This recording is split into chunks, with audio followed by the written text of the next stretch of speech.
कल जो हमारा टॉपिक था वो introduction of income from other sources था। तो मैं ये उम्मीद करती हूँ कि आप लोगों की समझ में इंट्रोडक्शन आया होगा इनकम फ्रॉम अदर सोर्सेज का।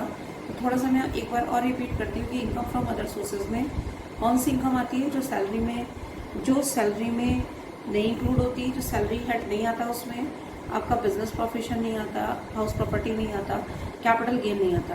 यानी जो इनकम इन चारों हेड को छोड़ के और जो बची हुई इनकम होती है वो सारी की सारी किस में आती है? अदर सोर्सेज में आती है। अदर सोर्सेज की इनकम को कैलकुलेट करने के लिए हमें क्या करना है कि सिर्फ सारी इनकम्स जो भी इनकम हमें दे रखी है उन सारी इनकम का टोटल करना है और उससे रिलेटेड एक्सपेंसेस को हमें क्या करना है? माइनस करना है। ओके, तो मैं आपकी बुक का क्वेश्चन नंबर 5 आपको कराने जा रही हूँ। ओके, तो क्वेश्चन नंबर 5 में बहुत सिंपल क्वेश्चन है ये और सबसे इजी चैप्टर भी है ये। इजी मतलब इनकम का सोर्सेज है। ठीक है, तो देखिए क्वेश्चन नंबर 5। क्वेश्चन नंबर 5 आपकी एक्सरसाइज का है। Mister x A residence individual submits the following particular of his income for the year ended 31 मार्च 2019। ठीक है, ये कह रहा है मिस्टर एक्स जो रेजिडेंस है, इंडिविजुअल हैं, इनकी इनकम दे रखी है 31 मार्च 2019 को। Royalty from a coal mine 20,000। तो रॉयल्टी की इनकम किसकी होती है? अदर सोर्सेज की। कल भी मैंने आपको बताया था। Agriculture income in Pakistan, agriculture income क्या है? आउटसाइड कंट्री की है, तो ये हमारी क्या होगी? अदर सोर्सेज की इनकम होगी। अगर इंडिया में एग्रीकल्चर इनकम होती है, इंडिया में अगर एग्रीकल्चर इनकम होती है तो वो एग्जेम्प्टेड होती है। Salary for a part time job with A firm, अगर हम कहीं किसी फर्म में पार्ट टाइम जॉब कर रहे हैं, वहाँ से हमें सैलरी मिल रही है, तो वो सैलरी हेड की इनकम होती है। ओके, आगे क्या कह रहा है? Salary as a member of parliament, मैंने कल बताया था कि जितने भी एमपी एमएलए को सैलरी मिलती है तो वो अदर सोर्सेज की इनकम होती है। तो ये parliament salary of A member of parliament की इनकम हमारी अदर सोर्सेज की इनकम होती है। डेली अलाउंस एज एमपी का मतलब मेंबर ऑफ पार्लियामेंट को डेली अलाउंस 15,000 रुपये मिल रहा है। तो मैंने आपको बताया था कि डेली अलाउंस जो है वो इनकम तो अदर सोर्सेज की होती है, कल भी बताई ये बात, लेकिन ये एग्जेम्प्टेड इनकम होती है। एग्जेम्प्टेड इनकम का मतलब वो इनकम जिस पर हमें टैक्स पे नहीं करना है। Next number 6 point, he residential house has been taken on a rent of ₹1,000 per month. उन्होंने एक रहने के लिए एक मकान किराए पे लिया जिसका किराया कितना था? 1,000 रुपये पर मंथ था। Half of which he has sublet at ₹1,200 per month. उन्होंने क्या करा? इस मकान का हाफ पोर्शन जो है वो सबलेट कर दिया, यानी किराए पर लिया और उसे एक दूसरे किराएदार को सबलेट कर दिया, सबलेटिंग कर दिया। कितने रुपये पर मंथ पे? 1,200 पर मंथ पे। तो ये सबलेटिंग इनकम है। कल बताया था मैंने कि अगर हम कोई मकान किराए पर लेते हैं और उसे किराए पर लेने के बाद उसे हम दोबारा किराए पर हम दे देते हैं, हमने लिया और हमने किसी और को किराए पर दे दिया, तो वो सबलेटिंग इनकम होती है। तो 1,200 रुपीज़ पर मंथ है। Okay, number 7 point, dividend receive from A cooperative society 5,000। तो मैंने ये भी बताया था कि कोऑपरेटिव सोसाइटी का जो डिविडेंड होता है वो भी अदर सोर्सेज की इनकम होती है। He has incurred the following expenses. अब देखो ये सारे के सारे इन्होंने एक्सपेंसेस कर रखे हैं। क्या क्या एक्सपेंसेस कर रखे हैं? Paid collection charges ₹100 for collecting dividend, इन्होंने डिविडेंड को कलेक्ट करने के लिए 100 रुपीज़ क्या है? कलेक्टिंग चार्जेस दिए। तो मैंने आपको बताया था कि जो भी इनकम हम अर्न करते हैं अदर सोर्सेज की, जो ये सारी की सारी इनकम्स हैं, इनसे रिलेटेड अगर कोई भी एक्सपेंसेस होता है तो वो हमारी डिडक्शन होती है। डिडक्शन का मतलब क्या होता है? इनकम में छूट। जितनी ज़्यादा इनकम में छूट मिलती है उतनी कम इनकम पर हमें क्या पे करना पड़ता है? Tax. Number 2 point, 3,000 spend for earning and collecting royalty income. 3,000 rupees इन्होंने किस चीज़ में स्पेंड करे? Earning and collecting royalty income, यानी रॉयल्टी इनकम को अर्न करने के लिए और कलेक्ट करने के लिए 3,000 रुपये इन्होंने कलेक्शन चार्जेस दिए। तो ये भी हमारी रॉयल्टी की इनकम को अर्न करने से रिलेटेड एक्सपेंसेस है, तो ये भी हमारा क्या होगा? माइनस होगा। अब मैं आपको इसे एक्सप्लेन करने जा रही हूँ कि इसे हम किस तरीके से सॉल्व करते हैं। अब नेक्स्ट क्या कह रहा है? Compute mister x income from other sources for the assessment year 2019-20। तो वो क्या कह रहा है? मिस्टर एक्स की अदर सोर्सेज की इनकम निकालो। किसकी इनकम निकालनी है? अदर सोर्सेज की इनकम निकालनी है। ओके, ठीक है, अब मैं इसे सॉल्व कर रही हूँ बोर्ड पे। Yes, question number 5। सबसे पहले यही हेडिंग डालना है हमको, computation of taxable income from other sources. अभी तक हम लोग क्या डालते थे? House property, business profession, capital gain. अब डालेंगे हम computation of taxable income from other sources for the assessment year 2019-20। तो ये मैंने फॉर्मेट ड्रॉ करा, पर्टिकुलर अमाउंट अमाउंट। सबसे पहले था royalty, royalty from a coal mine.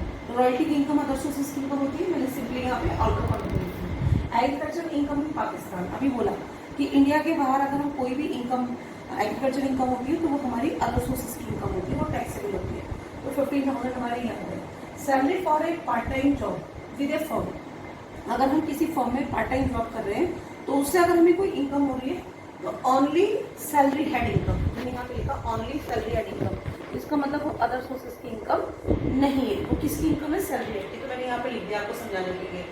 Salary as a member of parliament, जितने भी पार्लियामेंट के मेंबर्स होते हैं उन्हें जो सैलरी मिलती है वो अदर सोर्सेज की इनकम होती है। 36,000 मैंने ही लिख दिया। Daily allowance as MP, member of parliament को डेली अलाउंस मिल रहा है, तो डेली अलाउंस जो है अदर सोर्सेज की इनकम तो है, लेकिन उस इनकम पर हमें टैक्स पे नहीं करना है, यानी वो टैक्स फ्री इनकम है। तो जो टैक्स फ्री इनकम होती है उसे हम एग्जम्प्टेड बोलते हैं। ठीक है। अब क्या है कि उन्होंने एक हाउस दिया था 1,000 रुपये पर मंथ पे, और उसका हाफ पोर्शन किराया, जो हमारा नेक्स्ट पॉइंट है, वो 1200 रुपीज़ पर मंथ पे किराए पर दे दिया। तो यह है सबलेटिंग इनकम। तो देखिए सबलेटिंग हाउस इनकम, तो कितनी इनकम हुई इन्हें? इन्हें हुई 1200, इन्हें हुई जो इन्हें इनकम हुई है, ये इनकम हुई है इन्हें 1200 इंटू 12, तो 1200 इंटू 12 कितना हो गया? 14,400। लेकिन इस इनकम को अर्न करने के लिए इन्होंने कुछ रेंट भी तो पेड करा है, तो पूरे मकान का रेंट कितना था? 1,000 था, और सबलेट कितना करा है? हाफ, 1/2 करता है। ठीक है। तो ये जो इनकम है ये किसकी है? 1/2 की, 1/2 हाउस की। तो 1/2 हाउस का जो रेंट हमें मिला है वो 1200 इंटू 12 मिला है, लेकिन हम पूरे मकान का रेंट कितना दे रहे थे? 1,000। तो हाफ हाउस का रेंट हम कितना देंगे? 500। तो ये हमारा खर्चा है ना, कि जो इनकम हम अर्न कर रहे हैं 1200 इंटू 12 करके, जो भी रेंट हम रिसीव कर रहे हैं उस रेंट को रिसीव करने के लिए हमने एक्सपेंसेस भी तो करा। तो पूरे मकान का 1,000 किराया था, तो आधे मकान का किराया हम कितना पेड कर रहे हैं? 500 रुपये। तो ये हमारा खर्चा है। तो 500 इंटू 12, ये रेंट पेड करा 6,000, 14,400 में से 6,000 माइनस करो तो 8,400 जो है वो हमारी सबलेटिंग इनकम आ गई। फिर दोबारा समझ लेना कि मैंने एक मकान किराए पे लिया 1,000 रुपये महीने पर, उसका हाफ पोर्शन 1,200 रुपये पर मंथ पे किराए पर दे दिया, तो सबलेटिंग इनकम कितनी हुई? हाफ हाउस की 1200 इंटू 12, 14,400। पूरे मकान का किराया 1,000 रुपये पे कर रहा था मिस्टर एक्स, लेकिन सबलेट कितना कर रहा था? आधा। तो आधे पर कितना पे करना पड़ा? वो तो उसका खर्चा हुआ ना इनकम को अर्न करने के लिए, तो आधे का रेंट हुआ 500, 500 इंटू 12 6,000, 14,400 में 6,000 माइनस करा 8,400 हो गया। Next, dividend receive from A cooperative society. मैंने भी बोला था कि कोऑपरेटिव सोसाइटी से जो भी डिविडेंड रिसीव होता है वो हमारी अदर सोर्सेज की इनकम होगी। तो मैंने 5,000 यहाँ लिख दिया। इन सारी इनकम को मैंने ऐड करा, 84,400 हमारी टोटल इनकम आ गई अदर सोर्सेज की, टोटल इनकम आ गई अदर सोर्सेज की। तो मैं यहाँ पे लिख के देती हूँ other sources, total income other sources. अब क्या है? अब एक्सपेंसेस है। मैंने क्या बोला था कि ये जितने भी इनकम से, अगर इस इनकम को अर्न करने से रिलेटेड कोई भी एक्सपेंसेस होते हैं तो उन एक्सपेंसेस की डिडक्शन मिलती है। तो मैं यहाँ डिडक्शन लिखती हूँ। तो सबसे पहले क्या? Paid collection charges for dividend. Dividend को कलेक्ट करने के लिए कितने कलेक्शन चार्जेस दिए? 100। Spend for earning and collecting royalty income, यानी रॉयल्टी इनकम को अर्न करने के लिए और कलेक्ट करने के लिए हमने कितने रुपए खर्च करें? 3,000। क्योंकि रॉयल्टी की इनकम ली थी मैंने, तो ये 3,000 लिया। इन दोनों को ऐड करा 3,100 आ गया।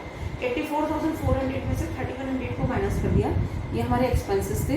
जितने एक्सपेंसेस हमने अपनी इनकम को अर्न करने से रिलेटेड स्पेंड करे हैं उनकी डिडक्शन मिलती है। तो 3,100 को हमने 84,400 में से माइनस कर दिया, तो ये आया हमारा 81,300। तो ये जो हमारा 81,300 आया, ये आया हमारे taxable income from other sources. Okay, बिल्कुल सिंपल है। क्या करा? जितने भी हमको इनकम दे रखी थी उन सारी इनकम का सिर्फ मैंने टोटल करा, कुछ नहीं करा, सिर्फ टोटल करा और उनसे रिलेटेड जो एक्सपेंसेस थे उन्हें माइनस कर दिया। वो हमारी डिडक्शन हो गई और हमारा क्या निकल के आ गया? Taxable income from other sources. लेकिन हमको ये पता होना चाहिए कि हमारी अदर सोर्सेज की इनकम कौन कौन सी होती है। ओके, अब मैं नेक्स्ट क्वेश्चन पे आ रही हूँ, क्वेश्चन नंबर 12। देखिए question number 12, the following incomes were receive by mister A during the financial year 2018-19। Mister A के फाइनेंशियल ईयर की इनकम दे रखी है 18-19 की। सबसे पहले डायरेक्टर फीस क्या होती है? हमारी अदर सोर्सेज की इनकम होती है, मैंने आपको बताया था। Income from A agriculture land in Pakistan, वही वाली बात है। एग्रीकल्चर लैंड से अगर हमें आउटसाइड कंट्री कोई इनकम होती है तो वो हमारी अदर सोर्सेज की इनकम होती है, 40,000 आएगी।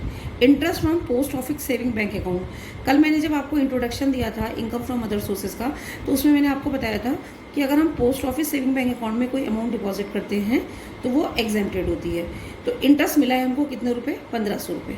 तो ये हमारा जो interest from post office saving bank account में जो हमें ये इंटरेस्ट रिसीव हुआ, ये हमारा क्या होगा, एग्जेम्प्टेड। एग्जेम्प्टेड का मतलब है कि है तो अदर सोर्सेज की इनकम, लेकिन ये इनकम क्या है, टैक्स फ्री है।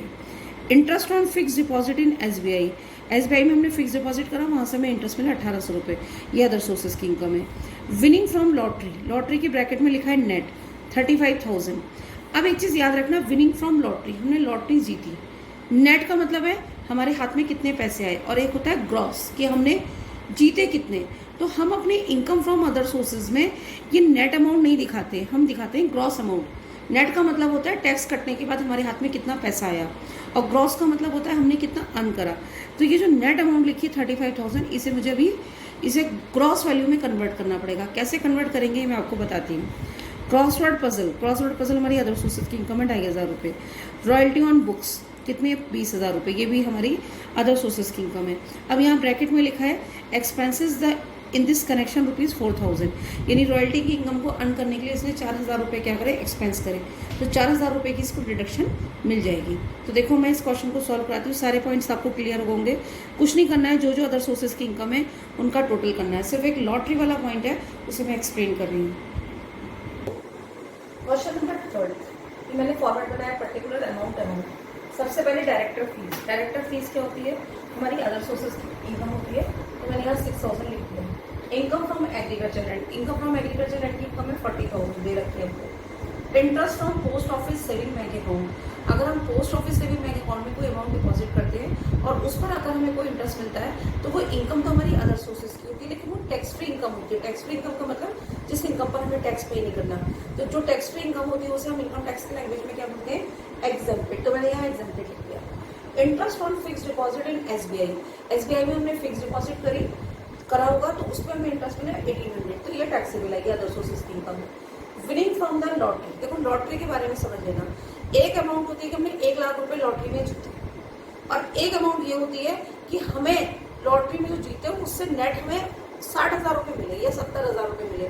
तो नेट और ग्रॉस दोनों में फर्क होता है। लेकिन जब हम इनकम फ्रॉम अदर सोर्सेज को कैलकुलेट करते हैं तो हमें लॉटरी की इनकम जो चाहिए होती है वो ग्रॉस चाहिए होती है। क्या चाहिए होती है, ग्रॉस। और यहाँ पर हमें दे रखी है नेट, तो हमें कौन सी इनकम चाहिए होती है, ग्रॉस। तो मैंने यहाँ लिखा नेट पर, लेकिन मैं आपको समझाने के लिए लिख रही हूँ ग्रॉस। ग्रॉस का मतलब होता है कितना अर्न करा। तो लॉटरी की इनकम जो मेरे पास हाथ में आई वो 35,000 आई, लेकिन एक्चुअली मैंने अर्न कितनी करी। तो अब हमें अर्न को निकालना पड़ेगा।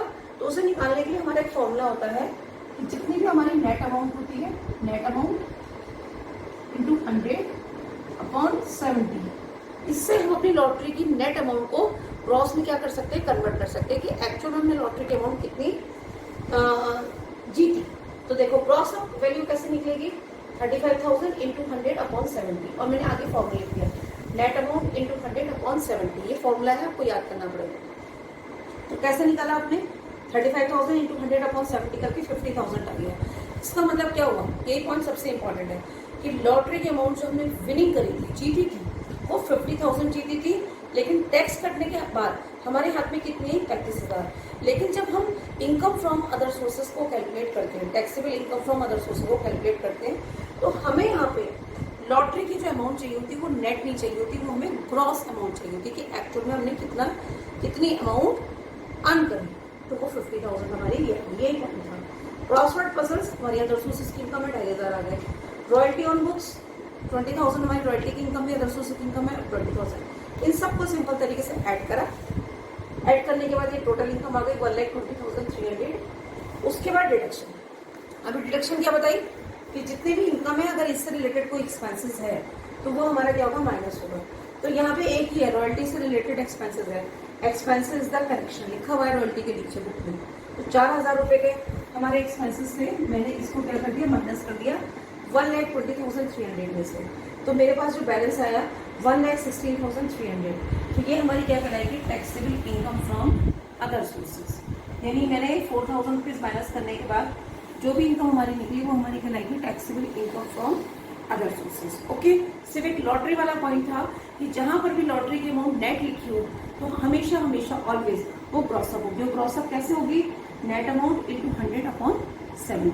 तो ये क्वेश्चन में गिवन होता है कि नेट गिवन है या ग्रॉस है, लेकिन जब हम taxable income from other sources निकालते हैं तो हमें वहाँ पे ग्रॉस इनकम ही चाहिए होती है allotted.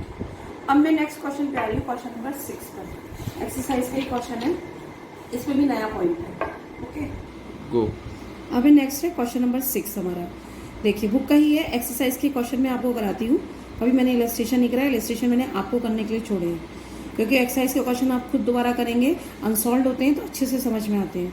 Shrimati Neelam Tiwari, a residence individual, submits the following particular of her income from other sources for the year ended 31 मार्च 2019।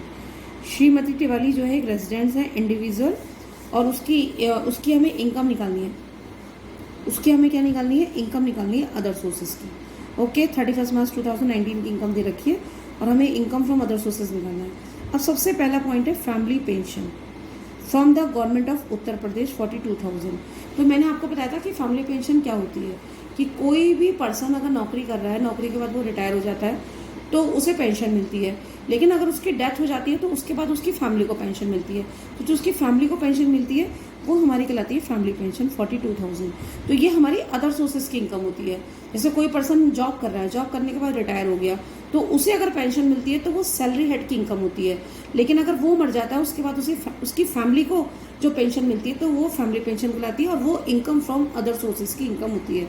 तो 42,000 दे रखी है। Okay, she has written a book for school which she get a royalty rupees 17,000 from the publisher. She spent 3,000 on books of stationery typing extra during the previous year. Okay? अब देखिए यहाँ पे क्या कह रहा है कि 17,000 जो है इन्होंने एक बुक लिखी होगी जिससे 17,000 रॉयल्टी मिले, ठीक है, और 3,000 रुपीज़ इन बुक की स्टेशनरी पे टाइपिंग पे खर्च करे।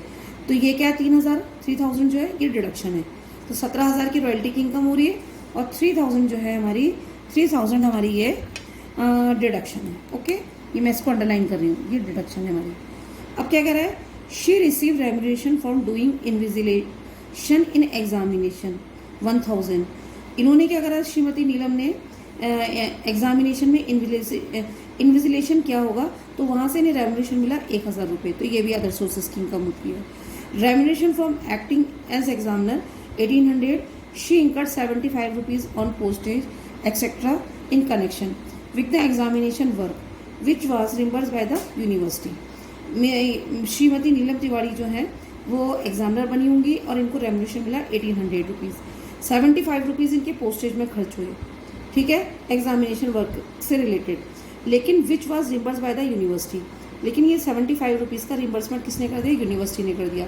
तो कहने का मतलब ये है कि 1,800 रुपीज़ इसने अर्न करे, 75 रुपीज़ खर्च हुए, लेकिन वो जो खर्च हुए उसका पेमेंट यूनिवर्सिटी ने कर दिया। तो इसका मतलब ये एक्सपेंसेस हमारे, इस एक्सपेंसेस की डिडक्शन 75 रुपीज़ की डिडक्शन हमको नहीं मिलेगी क्योंकि यूनिवर्सिटी ने इसका रिम्बर्समेंट कर दिया। ओके, अब देखो ये है फिफ्थ पॉइंट। देखो फिफ्थ पॉइंट कह रहा है इसी क्वेश्चन का, cash worth rupees 1 lakh was found in the previous year in her bank locker, the sources of which could not be explain by हर। वही कह रहा है कि उसके बैंक लॉकर से 1 लाख रुपए मिले जिसके बारे में वो एक्सप्लेन नहीं कर पाई कि पैसा कहाँ से आया। तो मैंने क्या कहा था? Unexplained income. कोई भी हमारी अनएक्सप्लेन्ड इनकम होती है जिस इनकम को हम एक्सप्लेन नहीं कर सकते कि ये पैसा कहाँ से आया, तो वो ब्लैक मनी की इनकम होती है। लेकिन वो इनकम किस हेड की होती है? इनकम फ्रॉम अदर सोर्सेज की। तो ये 1 लाख रुपए इनकम जो है ये अदर सोर्सेज के हैं। Next number 6 point, interest credited to her saving bank account in Allahabad bank 800। Allahabad bank में इनकी सेविंग होगी, वहाँ से इनके इंटरेस्ट इनके अकाउंट में क्रेडिट हुए 800 रुपये। तो ये भी हमारी अदर सोर्सेज की इनकम है। पूछ क्या रहा है? Computer taxable income from other sources for the assessment year 2019 and 20। वो कह रहा है कि टैक्सेबल इनकम निकालनी है अदर सोर्सेज की। ओके, तो मैं इसे अब सॉल्व कर रही हूँ।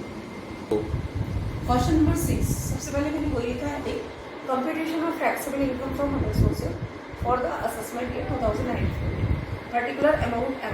सबसे पहले थी फैमिली पेंशन, तो फैमिली पेंशन 42,000 की थी। मैंने क्या बोला था अभी कि इस क्वेश्चन में कुछ नई बात यहाँ पर आ गई। फैमिली पेंशन के लिए अदर सोर्सेज की इनकम होती है, ये मैं आपको बता चुकी हूँ। तो आपने 42,000 लिख दिया, लेकिन फैमिली पेंशन जितनी भी हमें मिलती है इसका 1/3 या 15,000 रुपीज़ की हमें डिडक्शन मिलती है, विच एवर इज लेस, ये नई बात आई है। कहने का मतलब ये है कि जितने भी हमें फैमिली पेंशन मिल रही है उसका 1/3 या 15,000 रुपए जो दोनों में कम हो, विच एवर इज लेस, जो दोनों में कम हो, उतने रुपए की हमें फैमिली पेंशन में क्या मिलती है, डिडक्शन। तो ये हमारा फायदा है। तो मैंने 42,000 का 1/3 लेंगे तो कितना आएगा, 42,000 का 1/3 आएगा 14,000 या 15,000। 15,000 रूल में है, विच एवर इज लेस। तो दोनों में से कौन सा छोटा होगा, 14,000 छोटे होंगे या 15,000। किसका 1/3, 42,000 का 1/3। देखो मैंने लिखा है deduction 1/3 of the family pension या ओवर, और एक ये और वर्ड भी लिख रखा है यहाँ पे, आपको शायद दिख नहीं रहा ढंग से, और ओवर और 15,000 विच एवर इज लेस। ये रूल है। तो ये चीज याद रखनी है कि फैमिली पेंशन का 1/3 या 15,000 रुपए जो दोनों में कम है उतने रुपए की डिडक्शन मिलती है। तो हमारे कम क्या है, 42,000 का 1/3 कितना होगा, 14,000, और ये कितना 15,000। इन दोनों में कौन सी छोटी अमाउंट है, 14,000। तो 42,000 में से 14,000 की डिडक्शन दे दी तो एक्चुअल में फैमिली पेंशन कितने की टैक्सेबल होगी, 28,000 की। तो हमने लिख दी। हर क्वेश्चन में आपको ऐसी फैमिली पेंशन निकालनी है कि जितनी फैमिली पेंशन दे रखी होगी उसका 1/3 या 15,000 जो दोनों में कम होगा उतने रुपए की डिडक्शन मिल जाएगी। नेक्स्ट है रॉयल्टी ऑन बुक्स, कितना है, 17,000। कितने रुपए एक्सपेंस हो रहे थे रॉयल्टी के, इसने टाइपिंग करने में एक्स्ट्रा में खर्च करे 3,000, तो आपने 3,000 माइनस कर दिए, 14,000 आ गए। आप चाहो तो इसको लास्ट में भी माइनस कर सकते हो और हैंड टू हैंड भी माइनस कर सकते हो। जैसे मैंने इससे पहले के क्वेश्चन में क्या करा, रॉयल्टी के एक्सपेंसेस वगैरह सब आखिरी में लास्ट में माइनस करें। तो आप चाहो तो लास्ट में भी माइनस कर सकते हो, आप चाहो तो हैंड टू हैंड भी माइनस कर सकते हो एक्सपेंसेस। एक्सपेंस का मतलब डिडक्शन। तो रॉयल्टी 17,000 की थी, एक्सपेंसेस 3,000 को है, तो हमारी रॉयल्टी की नेट इनकम कितनी होगी, 14,000। रेम्युनरेशन फॉर डूइंग इन्विजिलेशन, यानी इन्विजिलेशन की ड्यूटी में जो हमें रेम्युनरेशन मिला वो कितना, 1,000। Remuneration for active as an examiner, examiner की ड्यूटी से जो रेम्युनरेशन मिला वो 1,000 है, वो आ गया। Undisclosed and unexplained income, 1 lakh रुपए इसके बैक लॉकर से पाए गए जिसके बारे में श्रीमती नीलम तिवारी बता नहीं पाई कि ये पैसे कहाँ से आए। तो ये हमारी कौन सी इनकम है, अनएक्सप्लेन इनकम या ब्लैक मनी। तो ब्लैक मनी भी हमारी किसकी इनकम होती है, अदर सोर्सेज से। तो हम इसको ऐसे दिखा देंगे, undisclosed and unexplained income 1 lakh. दूसरा, इलाहाबाद बैंक में उसकी सेविंग थी तो वहाँ से उसके अकाउंट में इंटरेस्ट क्रेडिट हुआ। तो इंटरेस्ट क्रेडिट होने का मतलब क्या है कि इंटरेस्ट उससे रिसीव हुआ, तो वो भी हमारी अदर सोर्सेज की इनकम है। Bank interest on saving bank account कितना, 800। तो ये सारी हमारी अदर सोर्सेज की इनकम आ गई। कितनी आ गई, 1,45,600। तो ये हमारी क्या लगेगी, इनकम फ्रॉम अदर सोर्सेज। लेकिन इसको हम क्या बोलेंगे, टैक्सेबल इनकम। क्या बोलेंगे, टैक्सेबल इनकम। टैक्सेबल इनकम का मतलब है जिस इनकम पर हमें क्या पे करना है, टैक्स पे करना है। तो वो कितनी आ गई, 1,45,600। वैसे हम लोग क्या करते हैं, सारी इनकम का टोटल करते हैं, उसके बाद डिडक्शन देते हैं। तो या तो आप ऐसा कर लो, सारी इनकम का टोटल कर लो, उसके बाद डिडक्शन दे दो, या आप हैंड टू हैंड डिडक्शन देते हुए चलो। जैसे फैमिली पेंशन की डिडक्शन दी, ये कंपल्सरी डिडक्शन है फैमिली पेंशन की। जितनी फैमिली पेंशन मिल रही है उसका 1/3 या 15,000 जो दोनों में कम हो उतने रुपए की डिडक्शन मिल जाएगी। तो इसका 1/3 था 14,000 और 15,000, दोनों में कम क्या था, 14,000 की डिडक्शन मिलकर 28,000 हो गए। रॉयल्टी 17,000 की थी, 3,000 रुपए एक्सपेंसेस खर्च हो रहे थे रॉयल्टी की टाइपिंग वगैरह के लिए जो उसने बुक्स राइट करी होगी। तो नेट इनकम आई 14,000। बाकी इन्विजिलेशन ड्यूटी आ गई, एग्जामिनर ड्यूटी आ गई, अनडिस्क्लोज इनकम आ गई और बैंक इंटरेस्ट आ गया। सारी इनकम को मैंने ऐड कर दिया। कितनी सिंपल है, सिर्फ इनकम का एडिशन करना और कुछ नहीं करना। लेकिन आपको पता होना चाहिए कि अदर सोर्सेज की इनकम कौन कौन सी होती है। तो ये हमारे क्या निकल के आ गया, taxable income from other sources. तो मैंने आज आपको 3 क्वेश्चन कराए हैं, 3 न्यूमेरिकल। ये बिल्कुल बेसिक क्वेश्चन कराए हैं और तीनों क्वेश्चन में बिल्कुल डिफरेंट बातें थी। इसमें पेंशन वाला पॉइंट था, इससे पहले वाले क्वेश्चन में लॉटरी वाला पॉइंट था, और जो मैंने आपको फर्स्ट क्वेश्चन कराया था वो बिल्कुल सिंपल क्वेश्चन था। सिंपल क्वेश्चन का मतलब कि खाली सिर्फ हमें इनकम से रखी थी, उन सबका टोटल करना था और उससे रिलेटेड जो भी एक्सपेंसेस थे वो हमें माइनस करने थे। तो तीनों क्वेश्चन में कुछ ना कुछ नई बात थी। तो आप इन क्वेश्चन को देखिए, पढ़िए, समझिए और मुझसे पूछिए कि मैं आपको कोई प्रॉब्लम है तो मुझसे पूछिए। कि कहीं पर भी कोई प्रॉब्लम होगी तो आप टेलीफोनिक मुझसे कर सकते हैं। बच्चे मुझे फ़ोन करते हैं, अपनी प्रॉब्लम्स पूछते हैं और मैं उनको पूरा राइट देती हूँ उस चीज़ का कि आप बिल्कुल बेफिक्र होकर पूछिए। सिर्फ थोड़ा सा मुझे इतना सा बता दीजिए कि हाँ कि मैं बुक मेरे आसपास होनी चाहिए कि क्वेश्चन नंबर कौन सा है, क्या क्वेश्चन में पॉइंट पूछ रहा है। बस थोड़ा सा इतना टाइम मैं मांगती हूँ, बाकी कोई मुझे एक्स्ट्रा किसी टाइम की ज़रूरत नहीं है। आप यही सब मुझे फ़ोन कर सकते हैं। तो मैं उम्मीद करती हूँ कि ये आपको टॉपिक समझ में आया होगा। कल को हम नेक्स्ट क्वेश्चन, इसके आगे के क्वेश्चन के साथ मिलेंगे। अभी धीरे धीरे धीरे धीरे हर क्वेश्चन में कुछ नई बात आएगी। ठीक है, okay, thank you very much, okay bye.